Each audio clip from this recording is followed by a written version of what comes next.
Assalamu alaikum, урматтуу мекендештер. Бүгін сіздер менен чукул bir маселени кеңешип, кайрылууга туура келип отурат. Ага себеп соңку жуманын ичинде Кыргызстандагы түзүлгөн саясий кырдаал.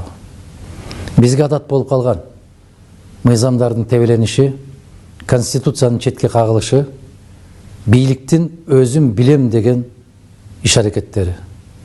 Булар көнүмүш адат болуп калды. Бирок кече 2 күндөн берки болуп аткан окуялар ар кандай чектен чыкты. Мен айтайын дегеним, жергиликтүү кеңештерге шайлоолорго карата бүгүнкү күндөгү кээ бир партиялардын бийликтин ишараты менен жүргүзүп аткан өтө арамза, өтө куу жана жакшы эмес аракеттери. Шайлоолор болчу шаарларга сырттан кишилерди алып келип каттоого тургузуу.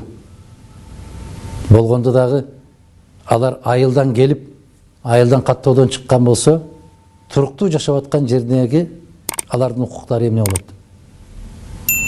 Шаарга эмне үчүн ушул мезгилге чейин каттатпай келет дагы? Соңку жуманын ичинде 10 000 деген адамдар катталып кетти. Угушума караганда Ош шаарында 40 000ден ашык киши катталыптыр. Катталуу улантып атыптыр. Ушундай көрүнүштөр Токмок шаарында, Каракол шаарында. Мындайча айтканда, биз ушул жерди бийлейбиз, ушул жерди тейлейбиз деген чөнтөгүнө акчасы батпаган кээ бир арамза партиялар бийлик менен биргелешип алып, чоң саясий коррупцияны уюштурушат. Мен баса белгилеп айтам. Бул мамлекеттик деңгээлдеги саясий коррупция. Бул абдан жаман көрүнүш. Бул мамлекетте конституция эмес, мыйзам эмес, мен билем, мен каалаганым болот деген текеберленүү. Элди дагы, өлкөнү дагы көзгө илбөө. Бул караңгылык, бул түркөйлүк, бул сабатсыздык, бул өз элине, өз мамлекетине болгон кастык деп билем. Мен түшүнбөйм. Эмне үчүн жогорку окуу жайларда баягы эле мугалимдер студенттердин зачеттик китепчелерин топтоп атат? Эмне үчүн кээ бир азаматтардын паспорттарын алып коюп атат? Урматтуу мугалимдер, интеллигенциябыз деп жүргөн азаматтар, ушундай мыйзамга, жашоого, адамгерчиликке терс көрүнүштөрүңөр менен кантип үлгү болосуңар? Жаш муунду кантип окутасыңар? Кантип сабак бересиңер? Кантип акыл айтасыңар? Эмнеге өз мамлекетиңерге ушунчалык кастык кыласыңар? Урматтуу студенттер, коркуп титиреп калтырап келген жерибиз ушул болду го. Көргөн күнүбүз ушул болуп атпайбы? Токтонбойлубу? Бул чоң сыноо. Эки тараптуу сыноо. Бийликке да сыноо, элге да сыноо. Бийликке кандай сыноо? Конституцияга колун коюп, ант ичем деген ант ургурлар кантип тынч уктайсыңар? Берген антыңарды кантип унутасыңар? Конституциясын жана Кыргыз Республикасынын мыйзамдарын кыйшаюусуз аткарууга деп ант ичпедиңерби? Кантип адаммын деп баш көтөрүп жүрөсүңөр? Эмне үлгү көрсөтүп атасыңар? Бул силерге чоң сыноо. Бул сыноодон өтө албайсыңар. Өтүш үчүн силерде адамгерчилик дагы, ички маданият дагы, сабаттуулук дагы жетишпейт. Силер үчүн бир гана мыйзам бар. Акча, акча жана акча. Элге кандай бул сыноо? Акча көргөндө томолонуп кеткен күндөрүбүздү эстебейлиби? Жарбаган акчаны алып алып, мамлекетти жоготуп атканыбызды, өз колубуз менен өзүбүз мамлекетти муунтуп атканды эске албайлыбы? Ошол акча менен байып кеткен жокпуз го. Ошол акчаларын алып алып, эки тамганы бириктире албаган, мамлекетиңдин аталышын билбеген, киминди билбеген азаматтарды көтөрүп келген элбиз го биз. Токтобойлубу? Акылга алчабайлыбы? Намыска келбейлиби? Уялбайлыбы?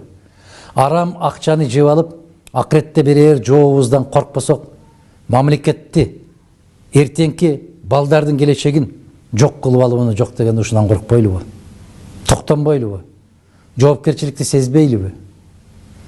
Урматтуу кыргызстандыктар, менимче ар кандай нерсенин чеги бар.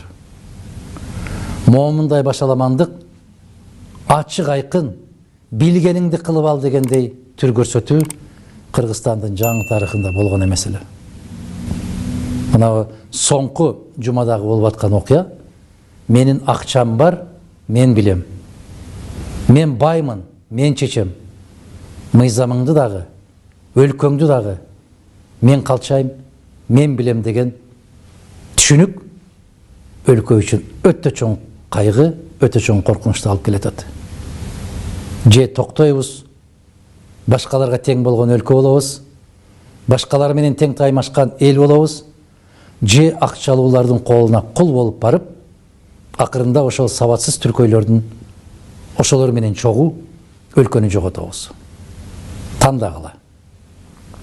Сыноодон өтөбүзбү, же сынабызбы? Биз үчүн кылымга арткан касиетибиз жеке өзүбүздүн намысыбыз бийикпи?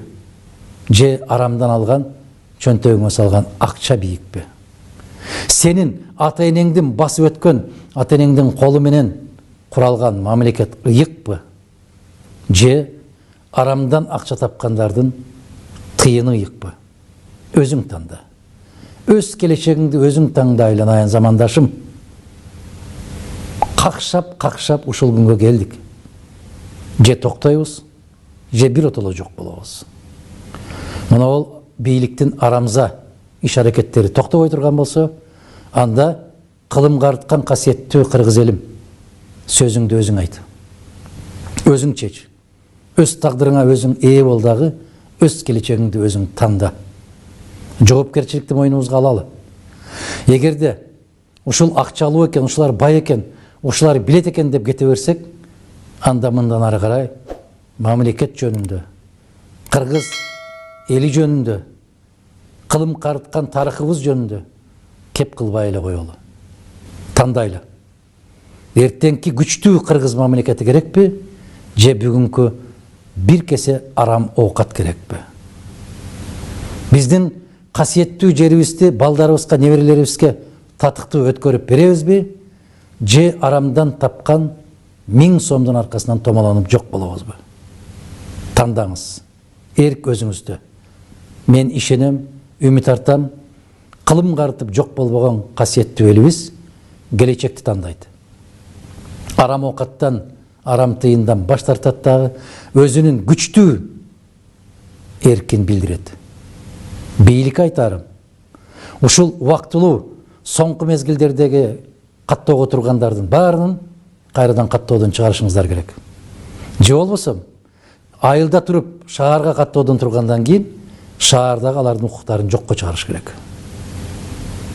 Башка жолу жок. Тандаңыздар. Эки жол бар. Бир жол керемет келечек, экинчи жол убактылуу жыргал, бирок арам жол. Келечеги когуш, келечеги караңгы, келечеги жок болуу. Мен жараткандан суранам, ар бирибизге акыл эс берсин, намысыбызды бийик туткан, өз кадыр баркыбызды бекем кармаган, эч кимдин алдында көз каранды болбогон, көкүрөгүбүздү көтөрүп, көзүбүз менен тике караган, уяттуу мамлекет, касиеттүү эл болобуз. Ишенем. Бул ишенимди ишке ашырыш үчүн жараткан өзү жар болсун. Бар бололу.